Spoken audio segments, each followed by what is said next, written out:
Olá, pessoal que está acompanhando nossa série de bate-papos sobre branding, sobre personal branding. Meu nome é Juliana Saldanha, sou estrategista em marcas pessoais e estou aqui novamente com o Saulo, estrategista em design, ou design estratégico. E a gente vai fazer mais um papo, falando hoje um pouco mais, direcionando um pouco mais para a marca pessoal, para falar um pouco mais sobre autoconhecimento. Eu vou provavelmente falar um pouquinho mais, mas esse é um bate-papo, né? Então a gente tem duas pessoas aqui. Então hoje a gente vai conversar sobre esse tema, né, Saulo? Animado? Olá pessoal, tudo bem? Hoje nós trouxemos um assunto que muita gente me pergunta no meu curso, Saulo, e acaba não encontrando a resposta. Então nós estamos aqui com a melhor pessoa para responder, que é a Juliana Saldanha, e eu com uma visão um pouco mais do profissional criativo de design. Então vamos para esse papo que vai ser bem interessante. Boa. E aí, qual que é o maior ponto de questionamento que o pessoal te pergunta, Saulo? Olha, o primeiro exercício que eu passo, primeiro, é para a pessoa se conhecer. Eu não passo nenhum aplicativo, não passo nenhuma estratégia, eu passo um PDF que eu mesmo fiz de perfil comportamental para ela saber que mesmo ela desenvolvendo toda a linha de conteúdo, mesmo ela desenvolvendo a big idea dela, se ela não souber que às vezes ela é a pedrinha que pode tá impedindo dela avançar, dificilmente, com todas as ferramentas, ela vai conseguir causar algum impacto. E aí, não sei se o pessoal conhece, mas essa ferramenta de perfil comportamental, ela divide em alguns tipos de, de comportamento, né? Que é o tubarão, a águia, o gato e o lobo. Não sei se a Juliana usa esses termos no método dela, mas eu utilizo bastante essa ferramenta que tem uma viés do coach. E aí, como que você faz? Eu não uso essa ferramenta no processo, a gente estava aqui conversando antes de bater esse papo. Quando eu trabalho com o pessoal, né, os clientes que chegam até a mim, a gente trabalha muito uma linha de entender qual que é esse conceito, essa razão de ser dessa marca. Então, basicamente, extrair, seja a história, seja as razões, o que move, o que traz, que emociona, o que está aqui de dentro, né, que é o que a pessoa quer colocar para fora na comunicação, ou de que forma, descobrir de que forma que ela quer contribuir para o mercado, para o mundo, para a sociedade e costurar tudo isso, que às vezes está tudo, né, em vários lugares. Você tem uma ideia aqui, você tem um sentimento ali, você fala uma coisa, mas às vezes age de uma outra forma. Então, o meu papel é extrair isso tudo, costurar para fazer e dar sentido. E aí, quando faz sentido, você tem um ponto de clareza, né? Você tem uma mensagem, você tem um pilar, né? Que você se baseia, essa que é a minha razão. E a partir daí, então, vem toda a parte de comunicação, porque você tem um pilar sólido. Você não está fazendo uma comunicação só por comunicar. Vou fazer um post aqui, um post lá. Então, o trabalho pelo menos na minha abordagem, existem diversas maneiras, diversos outros profissionais com outras abordagens. O meu ponto, ele vai desse... No fundo, a gente sabe o que a gente quer, a gente sabe por que a gente está fazendo, e a gente sabe do que a gente gosta, como... Enfim, a gente tem isso tudo dentro da gente. Agora, o meu papel é realmente colocar, extrair isso e colocar à prova. Mas, né, por quê? Mas realmente é isso? Será que faz sentido? E aí, então, a gente chega num ponto final, uma mensagem final, e a partir disso constrói, então, a parte de comunicação. Mas eu estou interessada em saber como que você faz esse matching de perfil comportamental com o estilo de comunicação. Então, por exemplo, o meu perfil e o seu perfil, o que você falaria de sugestão? Olha, eu não sei se é porque o meu perfil é esse, mas grande parte dos alunos que vem, ele vem com o perfil águia. O perfil águia é o perfil criativo. E quando eu sei que ele é o perfil águia, eu sei muita coisa que ele vai passar. Uma delas, que o perfil águia tem muito, por ser uma pessoa muito criativa, pensamento acelerado, as ações não acompanham os pensamentos, porque é uma pessoa que tem ideia toda hora, tem insight toda hora, a coisa mais fácil para acontecer com esse perfil é perder o foco. Porque ele começa com uma ideia, nossa, já sei, vou começar com um projeto assim, e assado, e aí chega um tempo, aquela energia que ele tinha diminui e ele começa um outro projeto, né? Aí ele começa, aí vai para outro projeto. E aí acaba não realizando a acabativa, né? Não existe essa palavra, mas acabativa nos projetos que ele inicia. Então, a primeira coisa é ele ficar presente que existe a possibilidade dele fazer isso durante o curso. Então, sabendo disso, o risco dele perder o foco diminui um pouco. Mas aí só pergunta, como é que você traz essa atividade de perfil para a marca pessoal? Primeiro, ele saber como ele funciona. E a segunda coisa é saber como o cliente que ele vai trabalhar funciona. Porque para quem trabalha nessa parte de design nas mídias sociais, social media, ele não precisa de muitos clientes. Se ele tiver ali 5 clientes, já é o suficiente para ele fazer o que a Juliana faz, viajar trabalhando, à distância, remotamente. Mas ele precisa saber qual tipo de cliente que ele vai trabalhar. De repente, se você coloca 2 perfis tubarões, tem uma dificuldade um pouco maior de relacionamento com pessoas, pode ser que não vai dar match, como diz a Juliana. Aí fica um trabalho que não é tão prazeroso. E a gente sabe que quando você fica empurrando algo com a barriga, não é sustentável, né? Chega uma hora que você vai se questionar, que eu acho que é onde aparece muito aí o trabalho que a Juliana faz, da razão de ser, né? E aí... Quando você fala que 2 perfis tubarão, em que sentido, assim? Quando você fala o dele e o do cliente dele? Quando ele é um perfil tubarão, execução e não foca tanto na comunicação, em ter uma harmonia no diálogo, não foca tanto em planejar, é sempre executar, e ele é mais dominante, então ele não é tão flexível. E aí, na minha visão, é mais fácil ele escolher esses 5 clientes do que ele pegar o primeiro que aparece e depois ficar com uma relação desgastante de trabalho, né? É mais uma questão da pessoa identificar o cliente que ele está captando para ele não pegar um trabalho que ele não queria ter realizado. Basicamente é isso. Legal. O perfil tubarão, ele sempre quer as coisas rápidas, né? E é um perfil empreendedor, tá tudo bem. Só que tem muito profissional criativo que não se adapta a isso, né? Que ele precisa um pouco mais de tempo para criar, senão se sente sufocado. Às vezes o profissional não consegue fazer um bom briefing, né? Para fazer as perguntas, para criar o que precisa ser criado. E é onde a maior dor da área do design, que é a galera que não consegue fazer a gestão desse relacionamento, das expectativas do cliente. Então, eu acho importante mais para ele se relacionar do que propriamente para refletir na sua marca pessoal, no meu caso, para esse exercício. Interessante, muito interessante. Porque, realmente, um dos grandes... eu acho que a gente sai um pouco do assunto, mas é difícil ser um prestador de serviço e é difícil contratar serviço. Então, assim, eu como prestadora de serviço e eu que contrato serviço, é difícil porque não é uma relação que você tem de longo termo a todo momento, que está ali no dia a dia, que é mais aberto, essa questão de gestão de expectativa, o que vai ser, não vai ser, de perfis diferentes. E é muito difícil, assim, não é uma relação de hierarquia, né? Então não tem aquela pessoa que manda, né, o que lidera, então tem que vir das duas partes, né?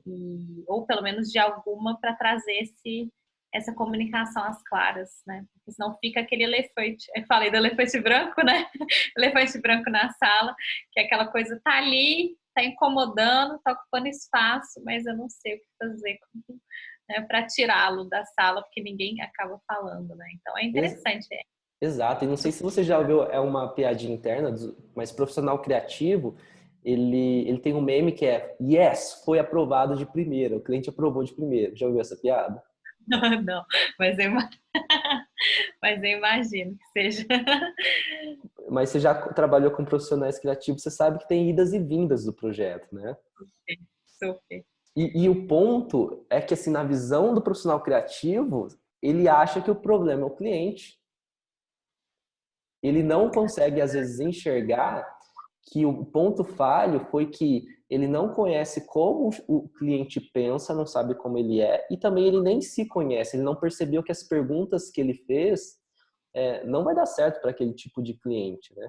Então, você envia aí 35 perguntas, 50 perguntas para alguém do perfil execução, um tubarão, você acha que ele vai responder 50 perguntas em detalhes? Nossa, é verdade. Eu não tinha parado para pensar, assim, eu imaginei que tivesse, eu sei a sensação desse meme, porque eu, por exemplo, eu sempre tenho para, não que sempre, não, se bem que sempre, quase sempre tem uma refação de detalhe, de alguma, enfim, nunca é aprovado comigo, eu trabalho com Aleph, né? Aleph, tadinho, nunca tenho de primeira, então ele não usaria esse meme, mas, mas eu nunca tinha parado para pensar que do ponto de vista do designer, por exemplo, desse profissional, que poderia ter esse tipo de interpretação. É interessante. Porque tem que ter essa consciência o briefing ele é muito importante, né? O detalhamento e a reunião também.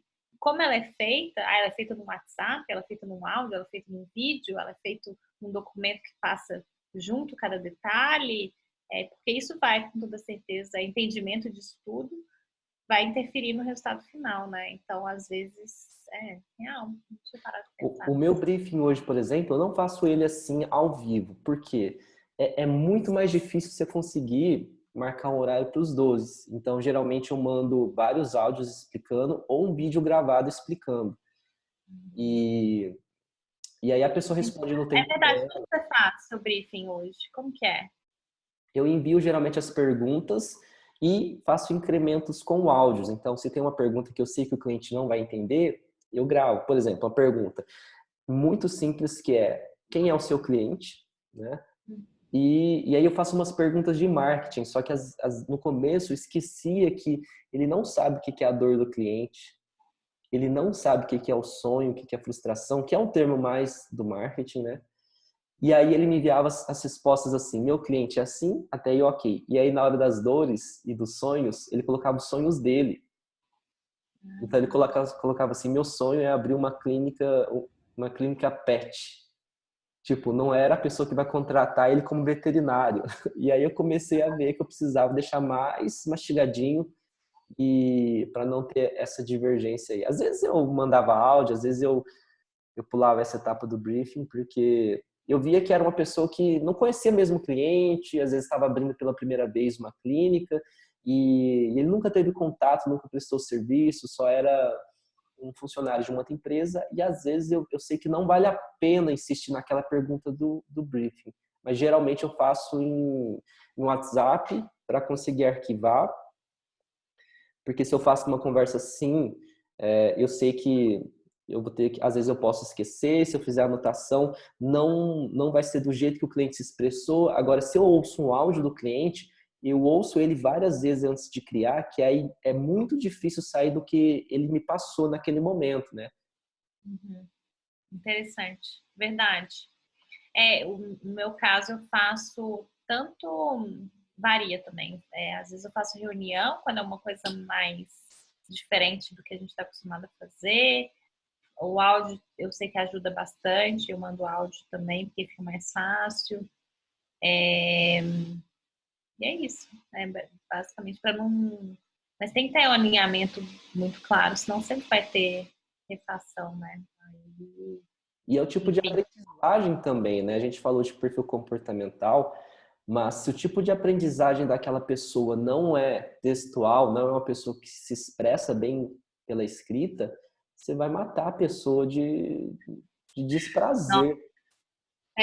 tem alguns clientes que acabam passando por agências de marketing, e aí muitos reclamam, assim, chegam até mim frustrados, né? Nossa, fiquei um dia inteiro preenchendo uma pelada, e aí chega na entrevista, na conversa da reunião, me pergunta tudo de novo.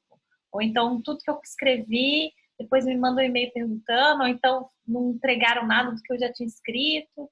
Então, assim, às vezes o briefing é quase, né, ele fica ali meio morto, né, não serve para nada. Então, se não servir para nada, é melhor adaptar a forma de realmente captar a informação, né.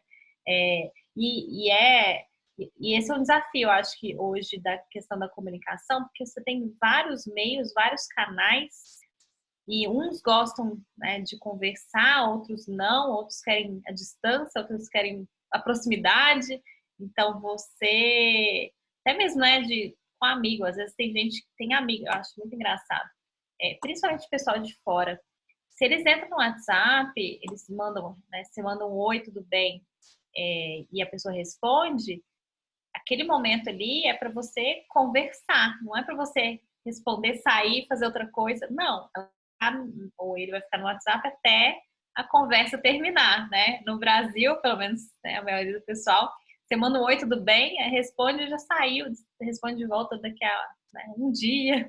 Então não tem uma comunicação meio, né, contínua, e uns gostam de ligar, outros não. Então isso tudo são muitos desafios no nossa comunicação hoje, que também dificultam esse processo, né? Mas eu acho que a melhor saída é sempre se adaptar. Eu, por exemplo, fiz uma sessão de fotografia, tive que fazer um briefing, e aí eu queria mandar por áudio. Ah, posso te responder por áudio? Não, por escrito. Aí eu vou escrever, né? Porque já escrevo tanto, eu queria só responder ali rapidinho. Mas, enfim, aí cada um tem um processo e tem que saber quanto que a gente se adapta ou não, né? Esse processo. Você tem que saber conduzir o cliente, porque tem cliente meu também que vai responder uma pergunta e ele grava um áudio de 8 minutos para responder contar um pouco sobre o negócio dele. Aí ele começa a contar lá atrás, quando ele começou a ter ideia, execução, tudo mais, porque ele é uma coisa que empolga o cliente, né? Ele gosta de contar como tudo começou, contar a história. E às vezes só queria entender o tipo de serviço que ele presta, que a pergunta é essa. Qual que é o problema que você resolve, né? Que o teu trabalho resolve. E aí vem uns 5 áudios, 5 minutos, mas eu entendo que é a maneira dele se expressar. Se eu falar para ele, não, escreve em texto, talvez ele escreveu uma coisa tão sem expressão que eu ia sentir mais dificuldade em enviar aquelas poucas palavras do que ouvir o áudio dele de 8 minutos, né? E para mim, pode falar. Não, eu ia falar que são processos que o que funciona é uma adaptação, né? No meu caso, é um processo mais eu direciono, no sentido que eu sei a melhor forma que eu consigo captar a expressão, tudo isso, e o meu processo é muito menos WhatsApp com o cliente, e é muito mais reuniões mais longas, né?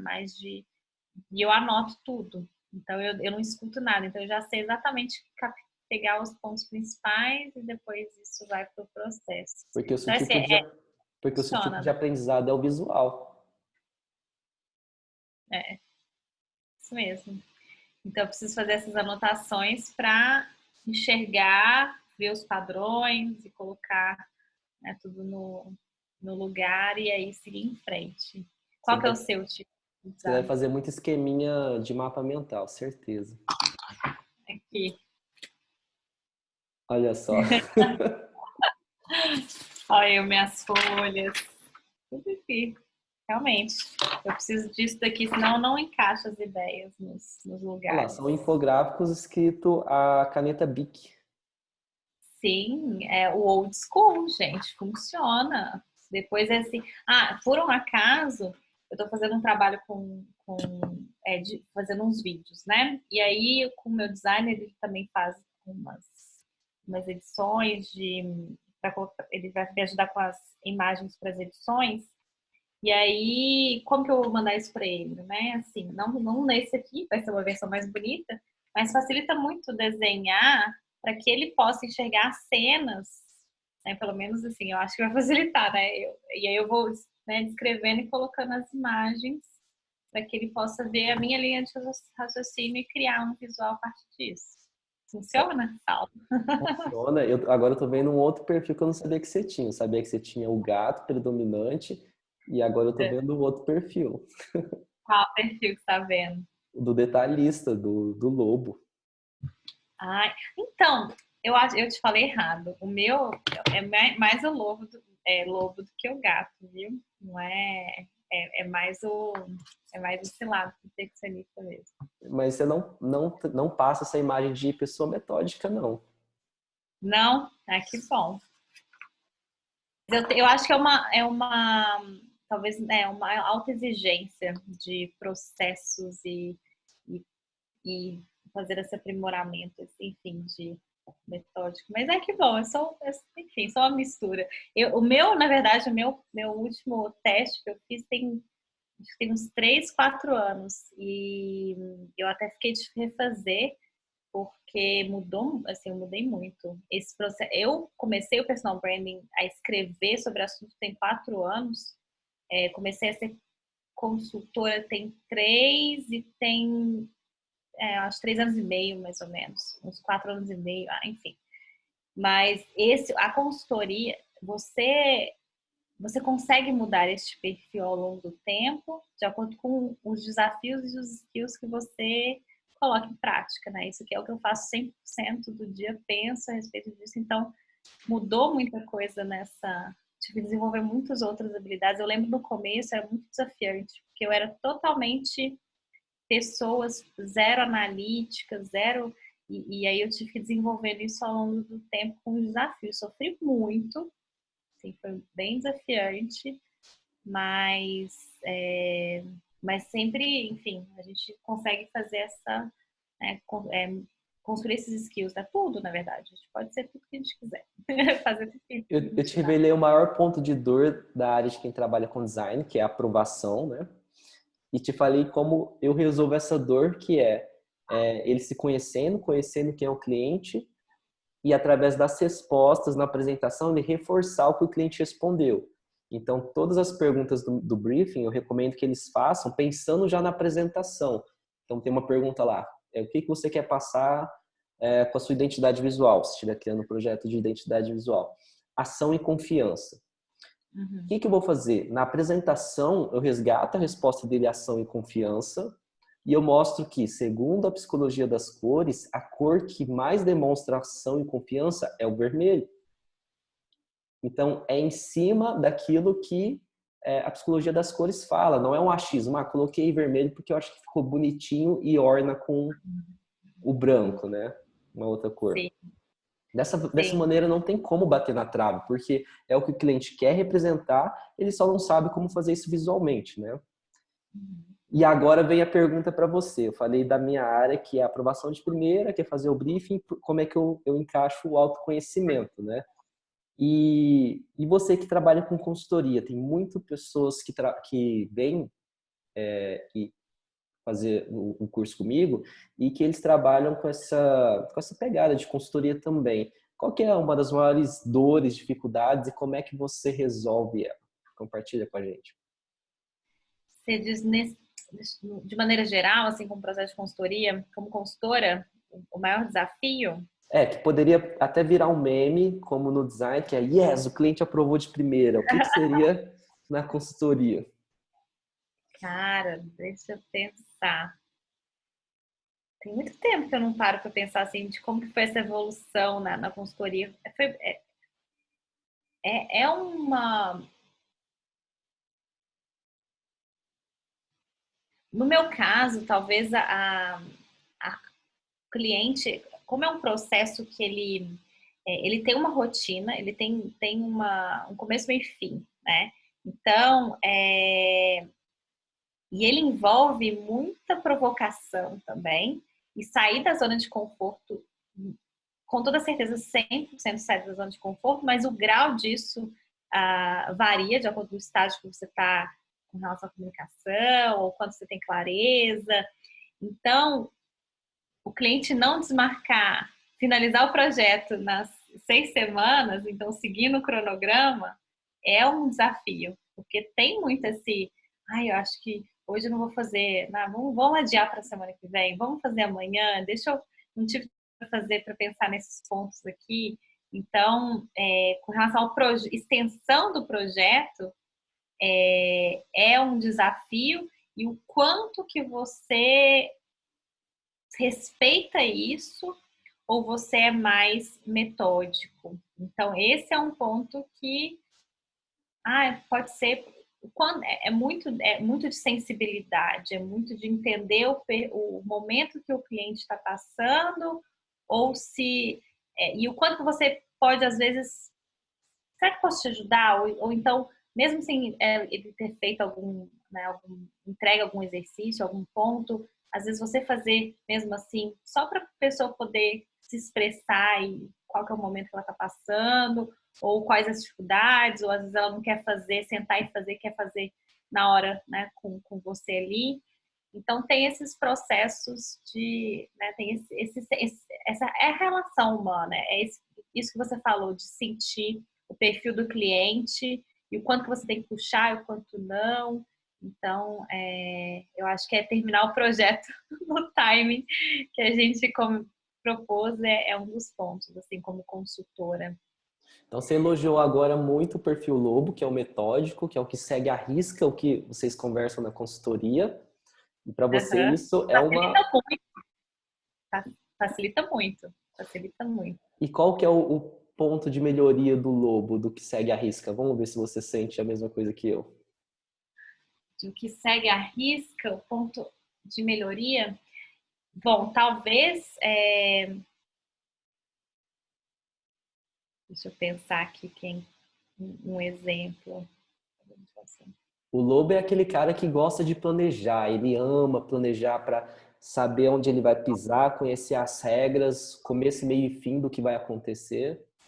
Tem muitos alunos é interessante, porque na consultoria são mais criativos e mais dominantes. No curso, é o planejador, porque ele quer entender todo o processo e ele quer fazer né, estudar todos os detalhes e fazer no tempo, né, dele ali, passo a passo. Mas aí a grande dificuldade é sempre a ação, né? É você lançar, é você tá pronto, né? Validar, vai, joga para pegar feedback. O grande medo é não estar perfeito, e aí acaba segurando isso, demorando muito tempo para poder fazer o lançamento a comunicação da marca. Então, esse é o grande desafio.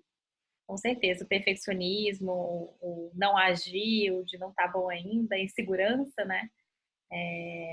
Esse é um dos desafios. E como é que você mostra para ele que falta ele entrar no campo de batalha? E que o momento Bom, de estou preparado, ele não vai chegar. bom, contando, assim, todos os... primeiro ponto é que a gente nunca vai...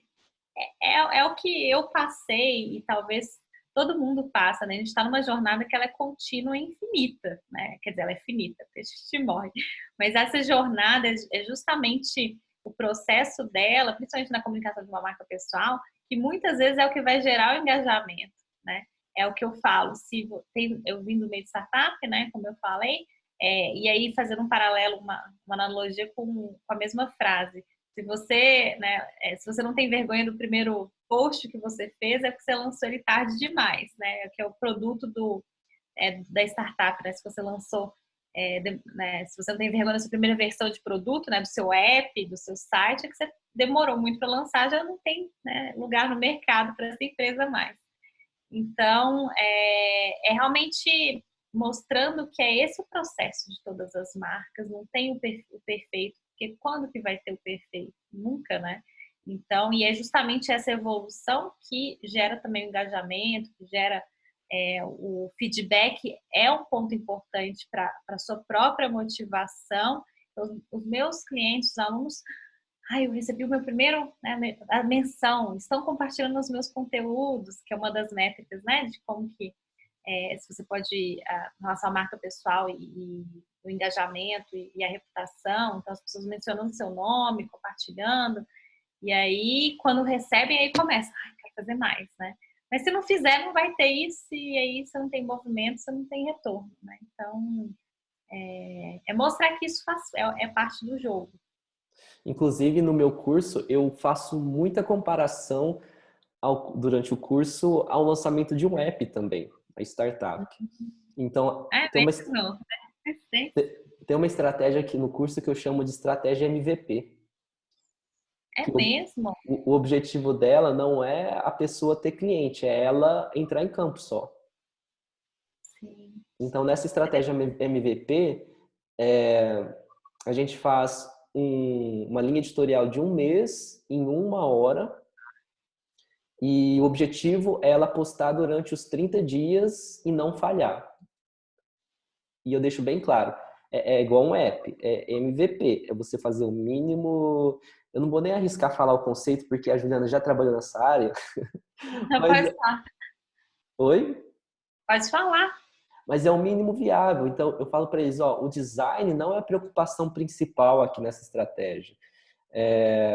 A qualidade do conteúdo também não. Eu quero que só vocês criem primeiro o hábito de postar conteúdo, independente do que os outros vão pensar.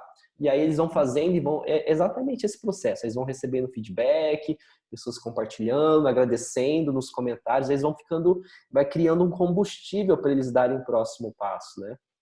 Então, é muita moeda de gratidão que eu espero que eles recebam nessa estratégia do que propriamente o dinheiro. Porque eu sei que o dinheiro, depois que eles fizerem isso com consistência, ele aparece, né? Sim, com certeza. Com certeza. Que legal. Esse é um bom conceito para poder fazer essa aplicação, tirar o pessoal, os projetos do papel. Legal. E o mais interessante, as outras estratégias é a estratégia alfa e a beta. E o que é a alfa e a beta? O segundo passo, depois de começar a postar, eu recomendo bastante eles fazerem lives, ou pelo menos uma aula no Zoom fechada para 100 pessoas.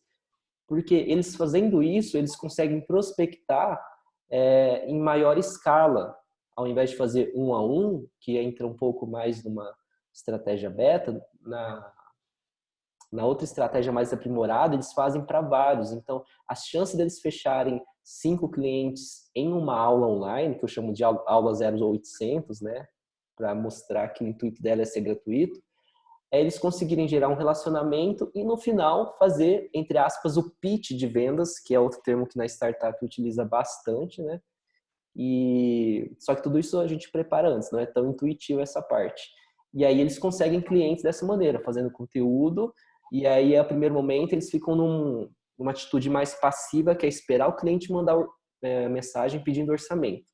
O segundo passo, eles não vão simplesmente disparar um PDF de apresentação, eles vão marcar uma reunião 1 a 1. E um terceiro passo é eles chamarem os seguidores deles para uma live ou para uma aula no Zoom, para ser um pouco mais fechada, se ele preferir. E aí, na aula, ele dá o conteúdo, o tema, e no final, para as pessoas que gostaram daquele tema, mas não tem tempo para fazer e querem alguém especialista para fazer o que foi apresentado, é só aí dá o CTA, né? Clica no botão, manda um e-mail, e depende da estratégia que foi traçada. Legal. Mas nem todo mundo está disposto a fazer isso no começo. Então eu sei que são camadas que tem que ser quebrada. A primeira é de começar a postar, depois é de fazer, né, reunião. E Ainda depois... mais para fazer a live, né? Que exige mais. Você sai de trás, né? Da câmera, você sai de trás dos bastidores para poder fazer ir para a câmera. Então, realmente vai quebrando esses obstáculos, né? De potenciais críticas e rejeições, que esse geralmente é o medo de todo mundo que comunica, de se expor, de ter alguma, né, de passar alguma vergonha, enfim, esses são os bloqueios de qualquer ser humano, na verdade, né? Todo mundo tem medo de crítica, de rejeição, Então, olha que interessante. A Juliana também disse aqui para gente agora que ela atrai muito perfil águia e tubarão na consultoria. Então, são dois perfis que não gostam muito de planejar, é um pouco mais geralzão, né? E é um perfil que às vezes perde o foco. É isso mesmo? É isso mesmo. É, porque um grande ponto da proposta de valor do projeto de consultoria, ele é justamente o planejamento, ele é a estratégia, ele é a linha de raciocínio que vai organizar tudo isso para toda essa, né, essa afobada, tudo isso que tem, né, de explosão aqui, ele seja colocado, ok, vamos organizar isso para poder ser, então, consistentemente depois executado, para simplificar tudo que isso que parece ser caótico e muito. Então, a gente coloca, né, o sentido, essa clareza, esse foco, e aí depois a comunicação vai refletir isso, né? Senão, né, como que eu vou comunicar? Vai ser tudo que vier à minha mente, vai ficar o caos, né? Não vai ter sentido nenhum para ninguém. Então, é justamente esse perfil que é mais geral, e que aí eu consigo, né, colocar essa clareza, ajuda a essa clareza e esse planejamento. Aí você começou falando aqui também que você, através dessa consultoria, uma das primeiras coisas que você trabalha é a razão de ser dos seus clientes, né? Uhum. Qual que é a razão de ser da marca Juliana Saldanha? Poxa, é uma boa pergunta. Bom, eu existo, e é esse geralmente o que a gente começa falando, né? E a gente explora isso muito pelos porquês, né? Por que você faz o que você faz, né? Então, eu existo para maximizar a sua contribuição. Então, o Saulo existe, né? Tá aqui no planeta Terra, aí envolve muitas crenças, envolve o que você realmente que é verdade para você, que brilha aos olhos quando você ou mexe com o seu coração na hora que você fala, né?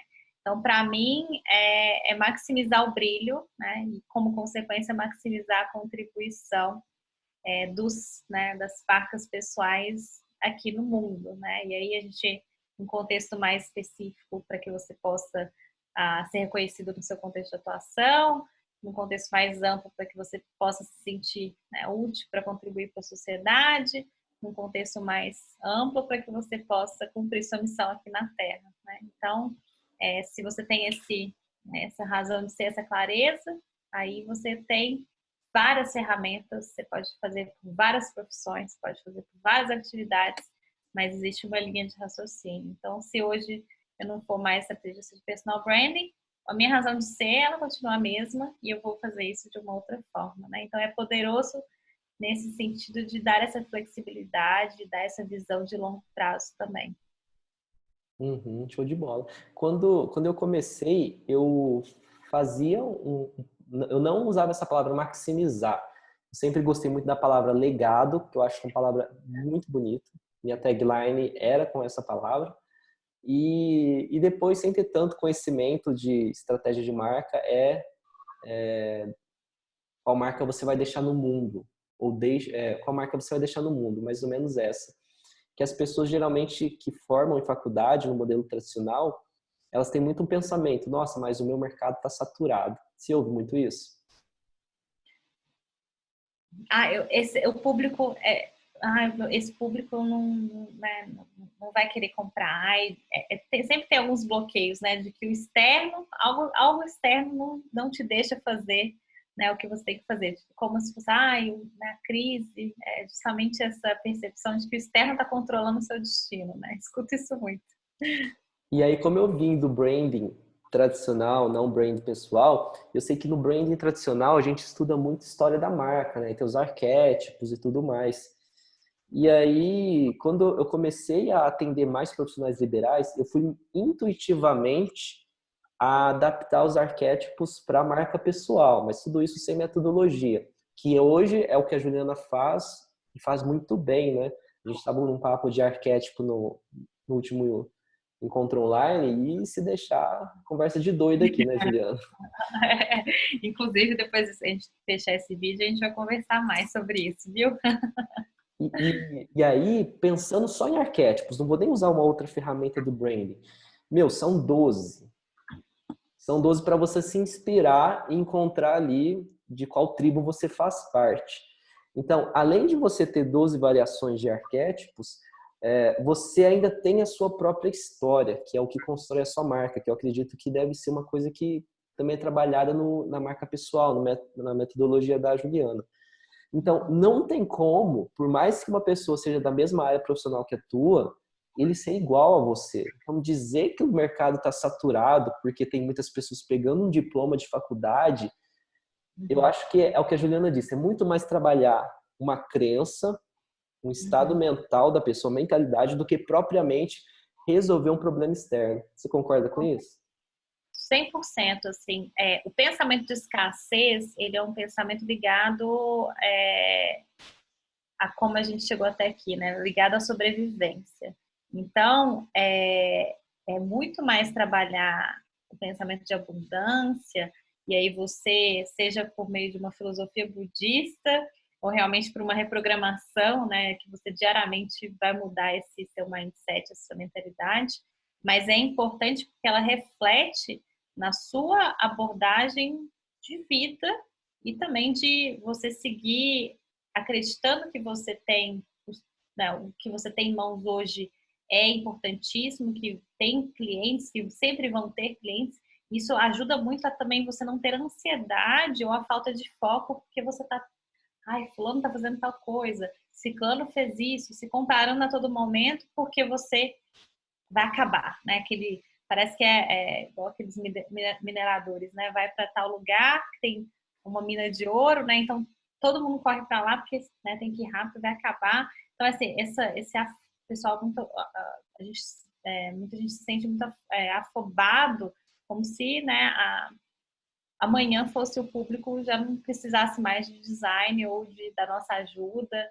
Então, assim, é muito importante ter essa tranquilidade, praticar de outras formas para você ter essa mentalidade de abundância, porque vai refletir, seja na qualidade do seu trabalho, seja no seu foco, seja na abordagem com o cliente, na abordagem com seus pares, com seus, entre aspas, competidores também, porque tem muita gente no mercado de serviços, que se fecha e não consegue se relacionar como ser humano ou como abrir a mente para outras ideias e para parcerias ou mesmo para conversas, porque, não, você é meu concorrente. Então, isso é totalmente,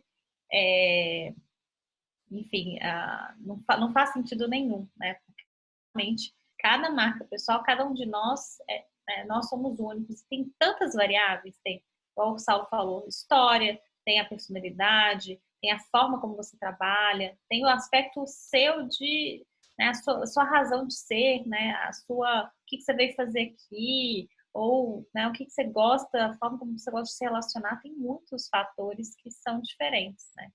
E aí é focar na sua própria execução para você atrair, em vez de ficar se comparando, né, com as outras pessoas. Isso é um aspecto muito importante. Muita gente que trabalha com marca pessoal, não muita gente não, mas assim, foi um dos aprendizados que eu tive trabalhando com esse assunto. De tanto eu absorver que cada marca pessoal é única, eu compreendi de fato esse conceito. E eu compreendi quando, no dia em que eu reparei que eu não me sentia ansiosa mais pelos meus, entre aspas, concorrentes. No dia que eu me abri e comecei a abraçar e a me relacionar com as pessoas desse mercado. Porque até então, eu era, teve um momento que eu era super fechada, me gerava ansiedade, me dava né, ai, preciso fazer aquilo, preciso fazer isso. Então, quer dizer que eu não tinha entendido o meu próprio valor, eu não tinha entendido ainda o conceito de marca pessoal. Então, isso é super importante. Exatamente. E na minha área também, que é o profissional criativo, que aparece bastante, que são os designers social media, né? Que são dois perfis bem fortes. Eles têm aquele quê de competição muito forte, que é o que a Juliana acabou de dizer. E eu sou super competitiva, viu? Muito competitiva. Mas aí a competição fica você com você mesmo. É outro nível de competição, né? E aí, para você deixar um clima amigável, principalmente onde eu reúno essa galera, para eles não acharem que tá todo mundo ali numa corrida, quem pega primeiro o pote de ouro, é mostrar exatamente isso. Meu, você vai atuar primeiro num nicho e num subnicho diferente do coleguinha. E eu sugiro para eles atuarem, inclusive, uma coisa mais específica que o subnicho. Então, não só você é um social media que sabe a parte de design ou um designer que sabe a parte de social media. Você, além de trabalhar nessa parte de mídias sociais, Se você atender um público específico, por exemplo, um advogado ou um médico, e você tiver 5 médicos, o outro colega que vai atender a galera dos advogados, ele pode ser teu parceiro, você pode indicar para ele clientes que vão aparecer e talvez não seja muito da sua área. Porque você cria processos também, né? Quando você consegue atender um público com um trabalho muito parecido, né? Quando você começa a atender varejo, aí você atende indústria, aí você atende profissional liberal, aí você atende palestrante, você não cria processo, que é onde você fica várias noites ali trabalhando, virando madrugadas, porque você está atendendo o que aparece, né? Você não é um especialista, você acaba sendo... E tá tudo bem se no começo você experimentar um pouco de cada, mas o que eu Sim. indico para que eles consigam cobrar mais pelo que eles vendem é se posicionar como autoridade de um nicho específico. Uhum. Perfeito. Você ir para, acho que experimentar faz muito sentido. Eu acho que existem as duas abordagens, né? Eu não consigo, eu preciso sentir de tudo um pouco, preciso explorar. Faça isso para você observar quem que você, e aí são alguns fatores, né?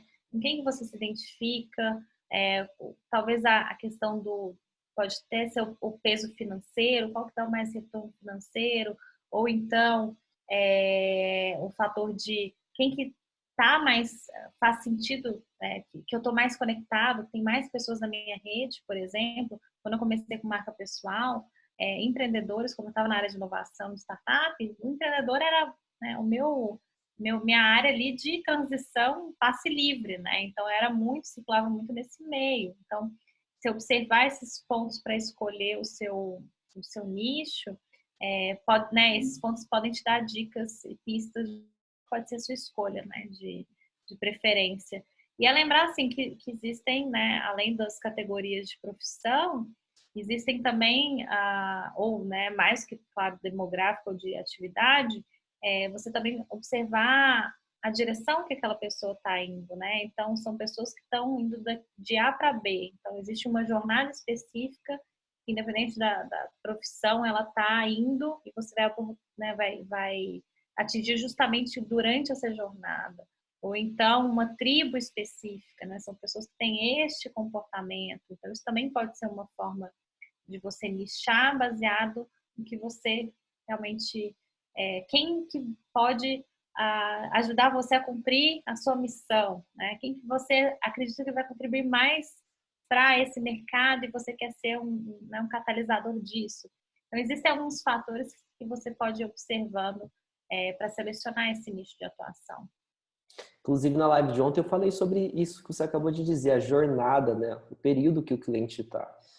Então, às vezes, nem todo mundo vai poder contratar um profissional para tomar conta das mídias sociais. E eu expliquei isso ontem para eles. Mas você pode contribuir com o pessoal que ainda não pode. Eu falei para eles vários exemplos, né? Ao invés de você fazer o trabalho para o cliente, você pode ajudar ele a desbloquear, ter ideias para posts, né? Aí eu falei para eles um produto que eu criei lá atrás. Hoje eu não uso ele mais, não faço, mas eu fazia muito desafio para durante 30 dias, cada dia a pessoa tem uma ideia para ela compartilhar como conteúdo. Qual que é o objetivo desse desafio? É o cara ganhar dinheiro? Não, não é ele ter cliente, é ele desenvolver um hábito que é de postar conteúdo. Depois dos 30 dias, ele já criou um hábito, ele vai sentir falta de fazer aquilo. Então, é muito mais trabalhar uma disciplina, às vezes, o resultado, do que propriamente o resultado financeiro. Porque é a jornada do cliente, ele não está ali somente à procura de dinheiro. Às vezes ele quer desenvolver os próprios posts, e eu acredito que tem muita gente que faz isso, e no nível de maturidade do negócio dele, ele não quer contratar uma agência naquela época, não quer contratar um designer, ou não quer se comprometer, mas ele quer aprender a fazer direitinho com um jeito mais profissional, né? Então, é realmente ver a jornada do cliente e olhar muito mais para o cliente do que somente para o talento somente, né? Que é o termo que você usa, né? Sim, faz muito sentido. Faz muito sentido. E além dessa questão quando a gente fala sobre diferenciação de mercado, até mesmo o que você oferece, ele pode ser, né, segmentado, né? ponto ali da jornada, um produto que vai resolver aquele problema específico, você ser especialista naquela entrega também desse tipo de produto, né, e você focar nisso também e colocar isso como escala, pode ser também uma abordagem, né? Tem tantas opções e ideias e oportunidades e variáveis que eu falo que é quase como um cubo mágico, né? Assim, você tem várias facetas, você pode fazer assim, então você vai montando que no final vai ser mais agradável para você. Você escolhe a cor aí que você quer deixar para cima e aí depois dos seus vários testes. Mas é muito importante nichar na consultoria, porque são muitas variáveis, são muitas pessoas com perfis diferentes. Eu não nichei e eu, assim, meu processo sempre foi muito geral e foi muito difícil chegar a uma operação eficiente. Eu ainda estou nessa jornada, para falar a verdade, assim, operacionalizar e deixar o trabalho mais eficiente, mais organizado, porque é tanto que você tem que explorar muitos aspectos e aí acaba que você gasta muita energia e em vez de você escalar e crescer isso mais rápido, você está sempre, né, olhando para tudo quanto é lado. Então, por isso que a escolha do nicho ela é importante. E depois que você consegue resultado, eu falo isso muito pro pessoal, os meus alunos, depois que você cria processo, você gera o resultado para um nicho, para você gerar para o outro, lógico, tem a personalidade e individualidade de cada um, mas o processo de trabalho é muito parecido, né? Então, e aí eles me perguntam, como é que eu fidelizo o cliente, Saulo? Eu falo, é simples, o cliente te entregou um dinheiro, é só você fazer aquele dinheiro virar 2 dinheiro. Se o cliente te entregou R$1.000, transforma os 1.000 em 2.000. Começa por aí. Agora, se você ficar fazendo post bonitinho e não gerar resultado, que é o que ele está esperando, né? Não tem como fidelizar nenhum cliente, porque aí aquilo que era para ser investimento está sendo despesa, porque não está retornando para o cliente. E aí a diferenciação dessa galera que eu formo é foco no resultado, na perspectiva do cliente. Tá? Nem sempre vai ser faturamento financeiro, mas em algum momento, como a gente está falando de marcas, de empresa, ela precisa ter receita para se sustentar. Uhum. E sair um pouco da ótica de, eu vou fazer um post aqui bonitinho e vai dar resultado. Não vai. Se você não conhecer seu cliente, se você não souber comunicar, não vai. Então, você só consegue isso através de processo. E sair dessa ótica, né, às vezes a vaidade também do criador, né? Isso também é um dos desafios, tanto quanto designer quanto como consultor. E eu cometi isso lá, esse deslize lá atrás, no começo, eu quero fazer assim porque é mais legal, né? Mais bonitinho, mas às vezes não é o que vai gerar, né, o maior resultado, é o que o cliente espera, então tem que ter essa ótica de se colocar no lugar do cliente. E ontem eu quebrei um paradigma, porque a minha viés é sempre fazer conteúdo. E eu defendo muito isso. Porém, eu na prática, eu vi que em um cliente onde eu não apliquei conteúdo, só fiz um post e esse post deu 12 vezes o resultado, eu mostrei para eles que nem sempre é um só caminho, né? Mas por quê? A particularidade desse cliente, ele já tinha muita prova de cliente que teve resultado. Ele tinha, assim, dava para você encher uma página inteira só com prova. Então, quando você já mostra que você gera resultado, isso pesa na hora da balança. Agora, quando você não tem que o seu método gera resultado, o preço que você paga é você produzir muito conteúdo de valor, né? São os dois caminhos. E tá tudo bem, né? Então, eu acho que o conteúdo, ele vai ajudar. Mas se eu ficar só mostrando prova, vai dar resultado? Vai também, só que o conteúdo ele potencializa, porém não é o único caminho também, né? São muitas variáveis, né? Tem do profissional, tem da questão da confiança, são muitos pontos que tem que colocar nessa balança, né? Do que vai gerar o resultado. Então é bom sempre estar com, né, o olhar aí, observando e fazendo essas conexões, né? Mas legal, muito bom. Juliana, e chegamos agora à reta final do nosso papo.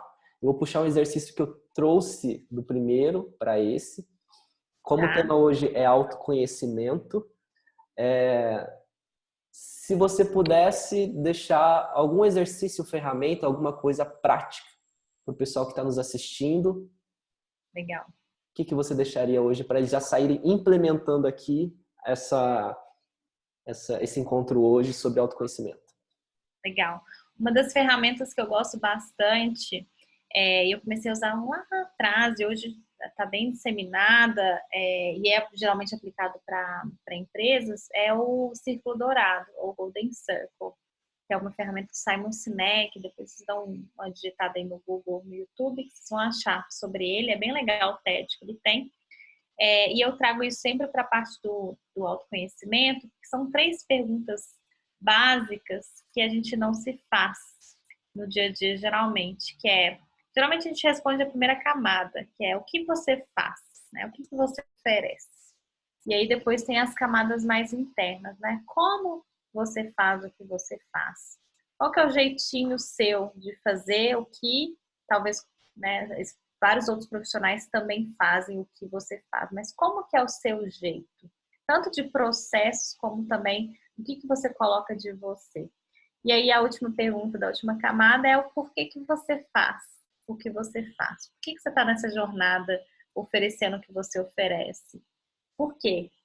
E aí, chegando nesse porquê, nessa resposta, você se perguntar: por quê? Por quê? Por quê? 5 vezes. E aí você vai, então, talvez chegar, se não agora, mas depois, se você fizer 10 vezes, 20, 30 vezes esse exercício, você vai entender qual que é o seu drive, o que te move, e é um dos pontos aí da razão de ser. Então, explorar esses porquês é importante para você entender, né, o porquê você faz o que você faz, e que isso vai também gerar muita diferença nessa conexão da escolha dos seus clientes, da conexão também com os seus clientes, na conexão com as suas atividades do dia a dia. Então, é um pilar muito importante. Gostei desse exercício e eu uso ele, só que a pergunta interna não é e por quê? A pergunta interna que eu faço é e daí? E daí? É uma ótima pergunta.